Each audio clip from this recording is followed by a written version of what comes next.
कि देश में इस बार लोकसभा के हुए आम चुनाव में केंद्र में बीजेपी के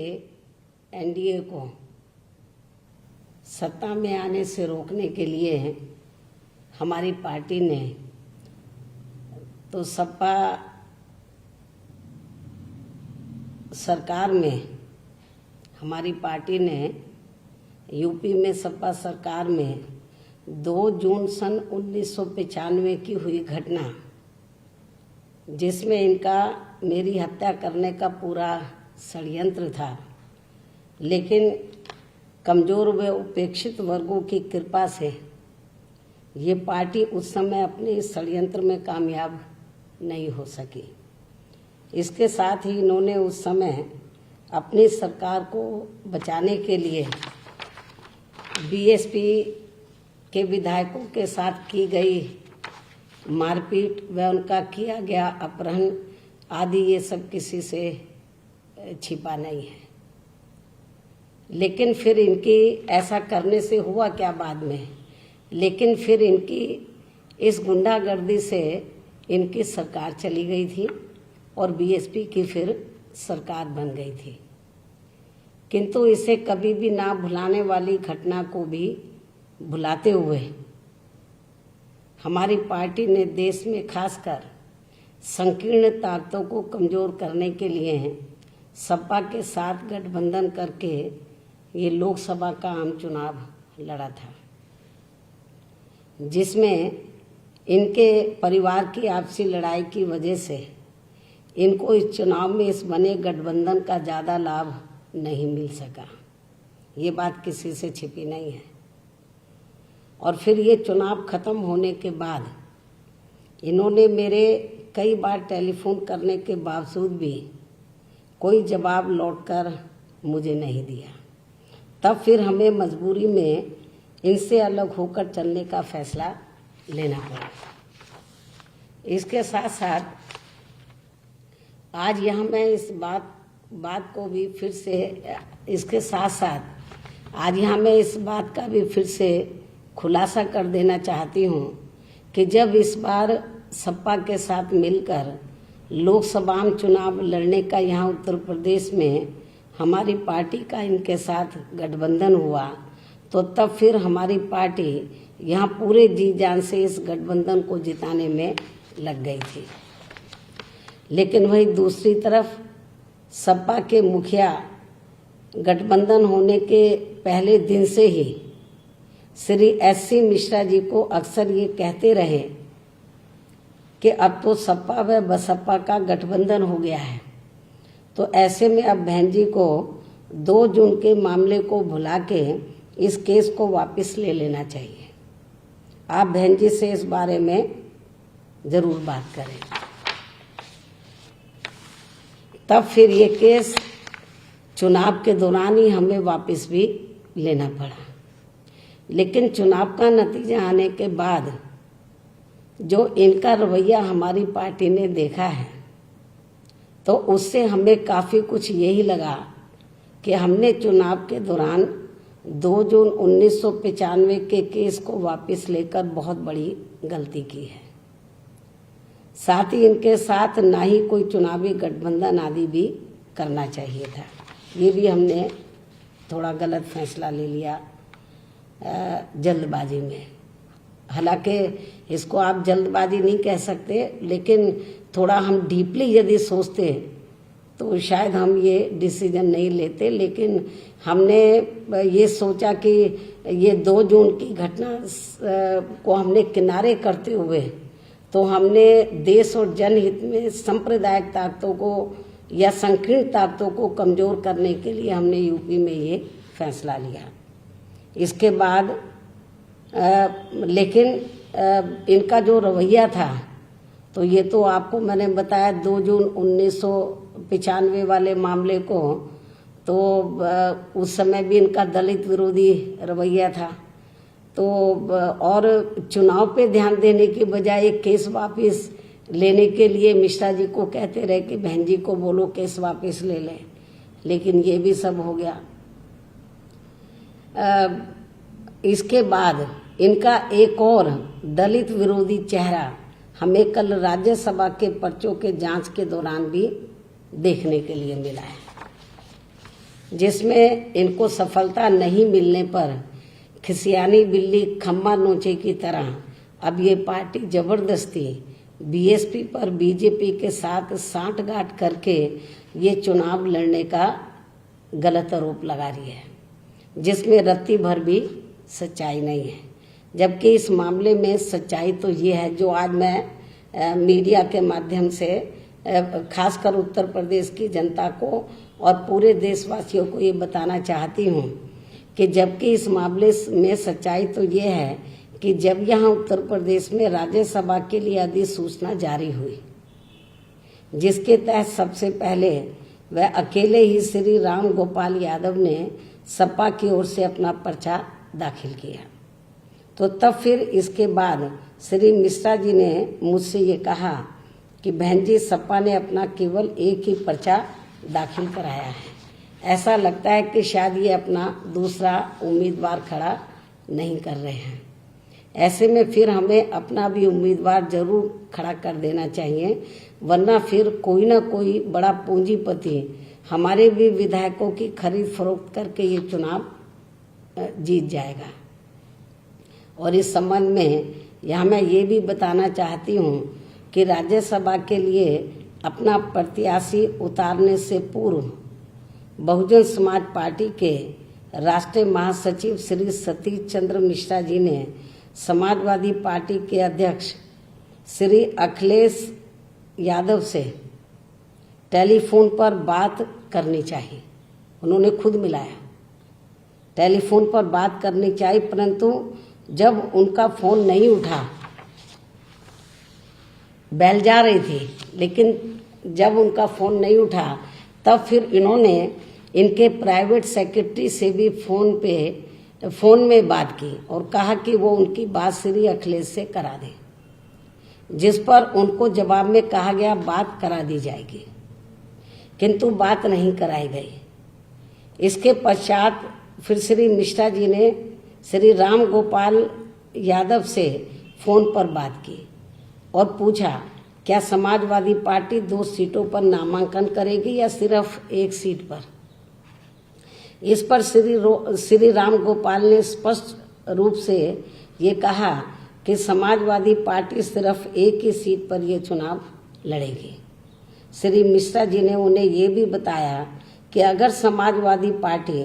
एक ही सीट पर ये चुनाव लड़ती है तो तब फिर ऐसी स्थिति में बहुजन समाज पार्टी अपना एक प्रत्याशी चुनाव में जरूर उतारेगी,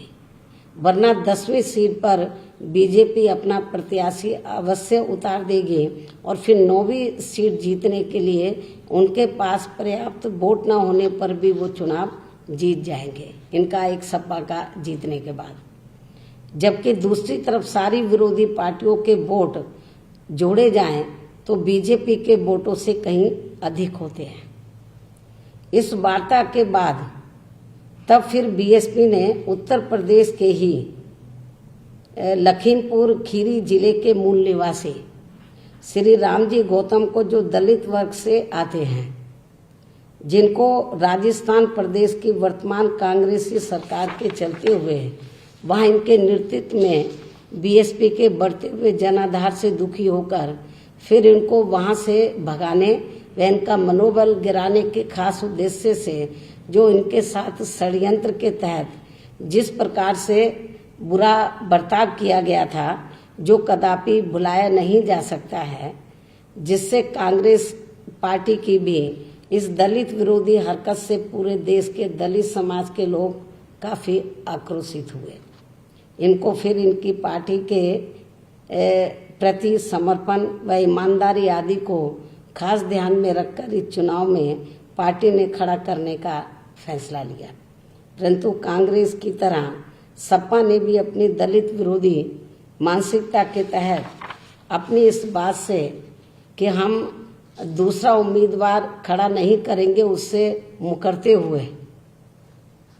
बीएसपी के इस उम्मीदवार का विरोध करने के लिए एक षड्यंत्रकारी चाल के चलते हुए नामांकन के आखिरी कुछ ही मिनटों में या घंटों में, कुछ ही मिनटों में एक निर्दलीय उम्मीदवार को पर्चा भरवाने का काम किया और उसके पश्चात दिनांक 28/10/2020 को नामांकन पर्चे की जांच के समय बहुजन समाज पार्टी के 4 विधायकों की खरीद फरोख्त करके उनसे ये झूठा हलफनामा दिलवाया कि उन्होंने बहुजन समाज पार्टी के नामांकन पत्र में अपने हस्ताक्षर नहीं किए थे, जबकि इन सभी विधायकों ने दिनांक 26/10/2020 को श्री रामजी गौतम के नामांकन पत्र में हस्ताक्षर किए थे और पर्चा दाखिले के समय में भी वे स्वयं मौजूद थे। और फिर जांच उपरांत इन विधायकों का ये कथन असत्य एवं झूठा पाया गया तथा बहुजन समाज पार्टी के प्रत्याशी का पर्चा सही पाया गया, वैध पाया गया और फिर समाजवादी पार्टी द्वारा समर्थित निर्दलीय उम्मीदवार का भराया गया पर्चा कई गंभीर त्रुटियों की वजह से खारिज हो गया। अर्थात इनको हराने के लिए सपा ने, हमारे कैंडिडेट को हराने के लिए सपा ने अपने विधायकों के समर्थन से एक उद्योगपति से पर्चा दाखिल करा दिया और फिर आम चर्चा के मुताबिक जिनके धन से वह आगे टिकट देने के लालच से मीडिया के अनुसार बीएसपी के इनको मिलाकर 7 विधायकों को तोड़ा गया, जिसमें फिर भी इन्हें इस उद्योगपति को राज्यसभा में भेजने के लिए सफलता नहीं मिल पाई और अब इससे दुखी होकर ये पार्टी बीएसपी पर बीजेपी के साथ साठगांठ करके ये चुनाव जीतने का गलत व बेबुनियाद जबरदस्ती के आरोप लगा रही है। किंतु इनकी ये घिनौनी हरकत अब इस पार्टी को आगे चलकर कभी भी भारी पड़ सकती है और इस मामले में आज हमारी पार्टी एडवांस में ही ये ऐलान कर देना चाहती है कि आगे चलकर जल्दी ही इस बार जब यहाँ एमएलसी के चुनाव होंगे, क्योंकि इसके बाद एमएलसी के होंगे, आगे चलकर जल्दी ही इस बार जब यहाँ जल्दी मतलब समय से, अब समय कम रह गया, इस बार जब यहाँ एमएलसी के चुनाव होंगे तो तब फिर बीएसपी कल की घटना का जैसे को तैसा जवाब देने के लिए, अर्थात सपा के दूसरे खड़े किए जाने वाले उम्मीदवार को हराने के लिए, एक तो उनका आराम से बन जाएगा, दूसरा ही खड़ा करेंगे, अर्थात सपा के दूसरे खड़े किए जाने वाले उम्मीदवार को हराने के लिए अपनी पूरी ताकत लगा देगी बीएसपी जो है। और इसके लिए चाहे पार्टी के विधायकों को इनके उम्मीदवार को हराने के लिए बीजेपी व अन्य किसी भी विरोधी पार्टी के उम्मीदवार को ही अपना वोट क्यों ना देना पड़ जाए तो भी देंगे। अर्थात जो भी पार्टी इनके दूसरे उम्मीदवार को, यानी कि सपा के दूसरे उम्मीदवार को हराने के लिए भारी पड़ेगी तो उसे हम अपने विधायकों का वोट जरूर दिलाएंगे। अर्थात सपा के दूसरे उम्मीदवार को अब हमारी पार्टी जरूर एमएलसी का चुनाव हराएगी, जबकि इस मामले में यूपी के लोगों को ये मालूम है, शायद इसे नहीं मालूम है तो इसको भी मैं आज बता देना चाहती हूँ।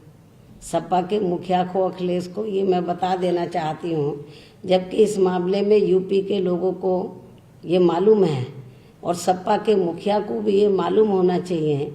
कि सन 2003 में इन्होंने बीएसपी के, जब मैंने खुद गवर्नमेंट छोड़ दी थी तो उसके बाद सन 2003 में इन्होंने बीएसपी के, यानी कि सपा ने बीएसपी के 38 एमएलए तोड़कर अपनी सरकार बना ली थी। उसके बाद फिर क्या हुआ सन 2003 के बाद, उसके बाद सन 2007 में विधानसभा के हुए आम चुनाव में इनको फिर प्रदेश की जनता ने सत्ता से बाहर कर दिया और फिर बीएसपी की पूर्ण बहुमत की सरकार बनी। तब इनके पिताजी ने ये गलत कार्य किया था, इनके पिताश्री ने ये गलत कार्य किया था और अब उन्हीं के पद चिन्हों पर चलकर तो ये भी ये गलत कार्य कर रहे हैं।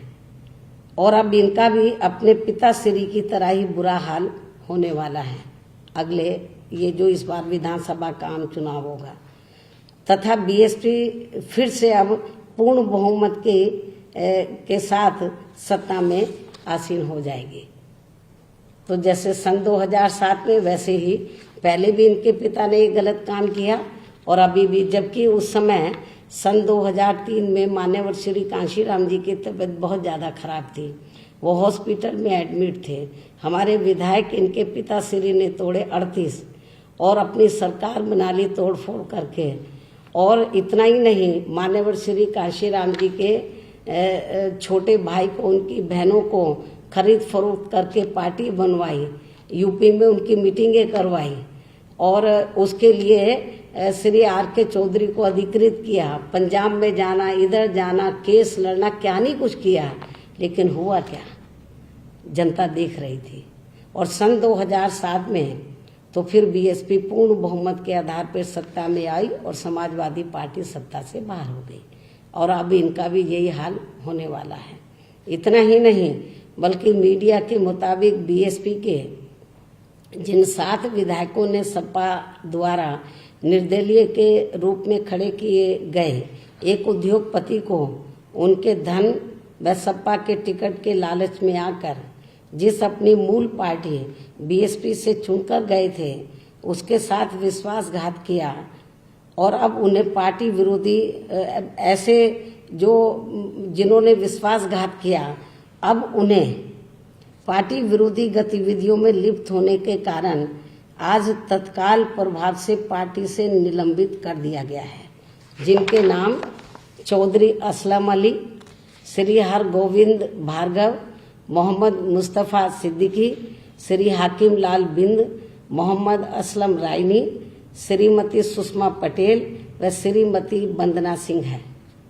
इसके साथ साथ इनके बारे में पार्टी के सभी पदाधिकारियों को ये भी निर्देशित किया गया है, ये जो 7 विधायक हैं तो इनके बारे में पार्टी के सभी पदाधिकारियों को, छोटे बड़े पदाधिकारियों को ये भी निर्देशित किया गया है कि आज से अब इन विधायकों को पार्टी के किसी भी कार्यक्रम में नहीं बुलाया जाएगा। साथ ही इन सभी को ये भी सूचित किया जाता है कि इनके दूसरी पार्टी में जाते ही इन सभी विधायकों के विरुद्ध दल बदल कानून के तहत इनकी सदस्यता इनके सूचित किया जाता है कि इनके दूसरी पार्टी में जाते ही इन सभी विधायकों के विरुद्ध दल बदल कानून के तहत इनकी सदस्यता खत्म करने की कार्रवाई तुरंत की जाएगी। और या अन्य और भी कोई कारण रहा जिसमें दल बदल कानून का ये उल्लंघन करते हैं, चाहे वो शामिल हो जाए या नहीं भी हो, दल बदल कानून का उल्लंघन करते हैं तो तब भी इनके खिलाफ इस कानून के तहत बीएसपी द्वारा तुरंत कार्रवाई की जाएगी तथा भविष्य में अब इन्हें, ये जो 7 विधायक है, तथा भविष्य में अब इन्हें बीएसपी से कभी भी कोई भी चुनाव नहीं लड़ाया जाएगा। इसके साथ ही जिस जाति, समाज व धर्म के ये विधायक हैं तो उनकी जाति व समाज व धर्म के लोगों को ही अधिकांश उनके विरुद्ध में चुनाव में उतारा जाएगा, इनके विरोध में चुनाव में उतारा जाएगा। लेकिन इसके साथ साथ यहाँ मैं इन विधायकों के मामले में इनके समाज के लोगों को ये भी कहना चाहूँगी कि जिस भी जाति, समाज व धर्म के ये विधायक हैं तो इनके पार्टी विरोधी कार्यों की सजा इनकी समूची जाति, समाज व धर्म के लोगों को नहीं दी जाएगी, बल्कि उन्हें पार्टी में अभी तक की तरह ही आगे भी हर स्तर पर पूरा मौका व आदर सम्मान भी दिया जाएगा। खासकर मुस्लिम समाज के लोगों को आगे भी बढ़ावा देने में पार्टी द्वारा कोई भी कसर नहीं छोड़ी जाएगी। चाहे खासकर कांग्रेस व सपा आदि के लोग इनको बीएसपी से अलग करने के लिए कितने भी घिनौने हथकंडे क्यों ना इस्तेमाल करते रहें। और अब मेरा संक्षेप में यही कहना है कि यूपी में इस बार के राज्यसभा चुनाव में भी सपा की घिनौनी बीएसपी विरोधी राजनीति ही नहीं बल्कि इनका घोर दलित विरोधी चेहरा भी खुलकर प्रदेश व देश की जनता के सामने आ गया है। जो कि वास्तव में इनका असली चाल, चरित्र व चेहरा भी है। इनका इतिहास भी यही बताता है। वैसे कुदरती तौर पर बीएसपी के साथ ये बहुत ही अच्छा हुआ कि सपा का ये घिनौना रूप एक बार फिर से यहाँ उत्तर प्रदेश में होने वाले विधानसभा के आम चुनाव से पहले ही आ गया है, ताकि लोग मेरे कहने की बजाय खुद ही ये देख लें कि बीएसपी के साथ सपा ने कभी भी ईमानदारी नहीं बरती है, बल्कि हमेशा ही दगा व बाहरी एवं भीतरी विश्वासघाती किया है। इतना ही नहीं, बल्कि इन्होंने बहुजन समाज में समय समय पर, यानी कि सपा ने, श्री अखिलेश यादव ने, इतना ही नहीं बल्कि इन्होंने बहुजन समाज में समय समय पर जन्मे हमारे महान संतों, गुरुओं व महापुरुषों को भी आदर सम्मान देने की बजाय उनका हर प्रकार से अनादर ही किया है, जिसमें उनके नाम पर बने खासकर नए जिलों व यूनिवर्सिटी आदि का नाम बदलना शामिल है। और ये सब ऐसे सामाजिक व राजनीतिक अपराध हैं जिन्हें ना तो कभी भुलाया जा सकता है और ना ही बीएसपी के आत्मसम्मान व स्वाभिमान से जुड़े लोग कभी भी माफ इन्हें कर सकते हैं। इन्हीं जरूरी बातों के साथ ही अब मैं अपनी बात यहीं समाप्त करती हूँ। और आज मैंने कल जो भी कुछ हुआ है उसके बारे में सही तथ्य मैंने मीडिया के माध्यम से खासकर उत्तर प्रदेश की जनता के सामने रखे हैं, पूरे देशवासियों के सामने रखे हैं। और मुझे पूरी उम्मीद है कि कल जो इनकी विफलता हुई है, जो इन्होंने दलित विरोधी जो चेहरा इनका सामने नजर आया है पूरे देश की जनता को, तो मुझे पूरी उम्मीद है कि सन 2007 की तरह जैसे इन्होंने 3 में हमारे 38 विधायक तोड़े, तो सन 2007 में ये साफ हो गए थे। अब इनका फिर से इनका भी हालत फिर से ऐसी होने वाली है। हमारी पार्टी के कुछ लोगों को जो निकाले हुए हैं, पार्टी के लोग जो पार्टी विरोधी गतिविधियों से के कारण निकाले हुए हैं, बीएसपी के रिजेक्टेड लोग हैं जिनको निकाला हुआ है। अब काम कुछ बचा नहीं है, उनको आए दिन प्रेस बुलाकर कि ये है फलाना, ये है, इसने बीएसपी छोड़कर सपा ज्वाइन कर ली है, उनके साथ 1-2 और दूसरी पार्टियों का नाम ले लेते हैं। तो मेरे ख्याल इनको शायद इतिहास की जानकारी नहीं है। तो जो 38 एमएलए जो इन्होंने तोड़े थे उनका क्या हाल हुआ और इनके पिता श्री का क्या हाल हुआ सन 2007 के चुनाव में, इनको मालूम होना चाहिए। तो इनको लंबी राजनीति यदि करनी है तो ऐसा कोई गलत काम नहीं करना चाहिए जिससे राजनीतिक क्षेत्र में इनका इमेज खराब हो, क्योंकि जोड़ तोड़ की राजनीति कभी टिकाऊ नहीं होती है। इससे ऊपर उठकर तो इनको एक आइडियोलॉजी के आधार पर, मेरे ख्याल डॉक्टर राम मनोहर लोहिया की ये बार बार बात करते हैं, क्या उनके आदर्शों पे चलते हैं?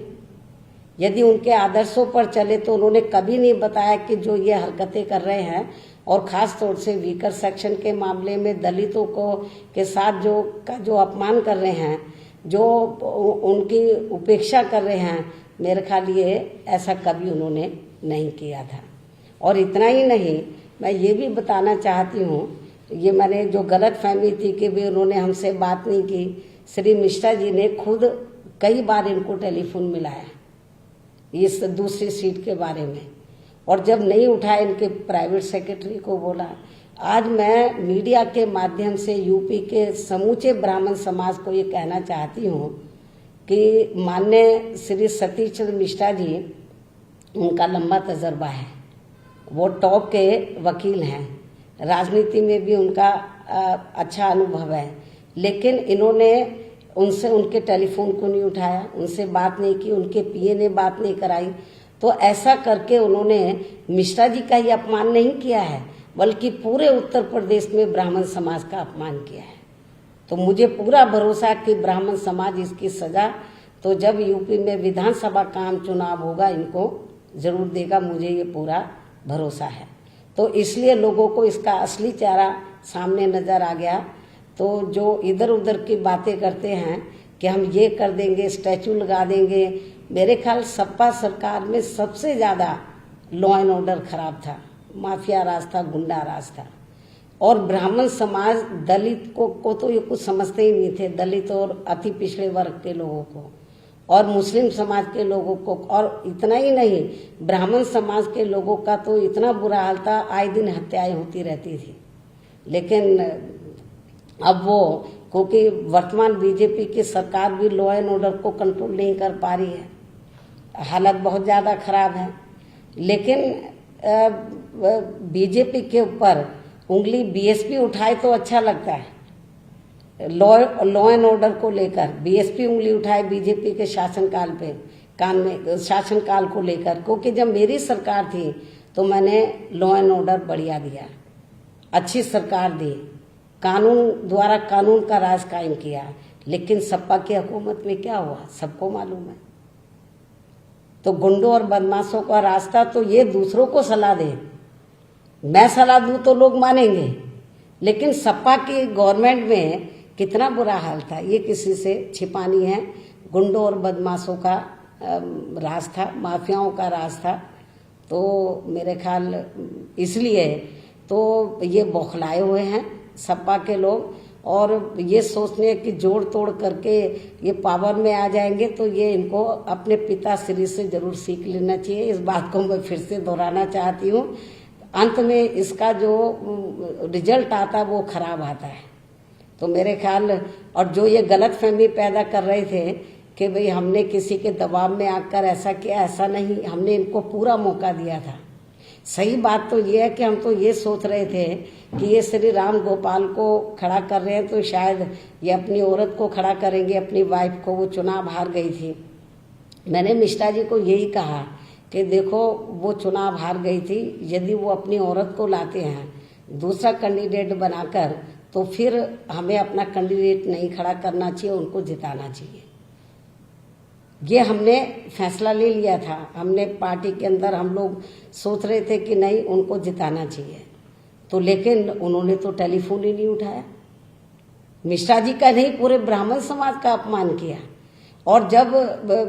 ये लोकसभा चुनाव का रिजल्ट आया, जब मैंने सोचा कि भी चलो जो भी कुछ रिजल्ट आ गया है तो हमें आगे बढ़ना चाहिए, हिम्मत और हौसले से, मायूस होकर घर नहीं बैठना चाहिए। मैंने इनको समझाया, फिर इनसे मैंने बातचीत भी की, मतलब बातचीत करने के लिए कई बार टेलीफोन मिलाया, लेकिन उन्होंने बातचीत नहीं की। ऐसे थोड़ी ना राजनीति चलती है। तो इसलिए मेरा यही कहना है कि ये जो गलत किस्म का प्रचार करके तो ये बीएसपी को की ये छवि को खराब करना चाहे, मेरे ख्याल उत्तर प्रदेश की जनता इन सारी बातों को समझती है। तो जो कुछ भी कल घटनाक्रम हुआ है तो मेरे ख्याल सही तथ्य हैं, तो मैंने मीडिया के माध्यम से उत्तर प्रदेश की जनता, पूरी देश की जनता के सामने रखे हैं। मुझे पूरी उम्मीद है कि जनता बिल्कुल भी इनके जो ये गलत प्रचार कर रहे हैं इनके बहकावे में नहीं आएगी। इन्हीं जरूरी बातों के साथ ही मैं अपनी बात यहीं समाप्त करती हूँ। धन्यवाद।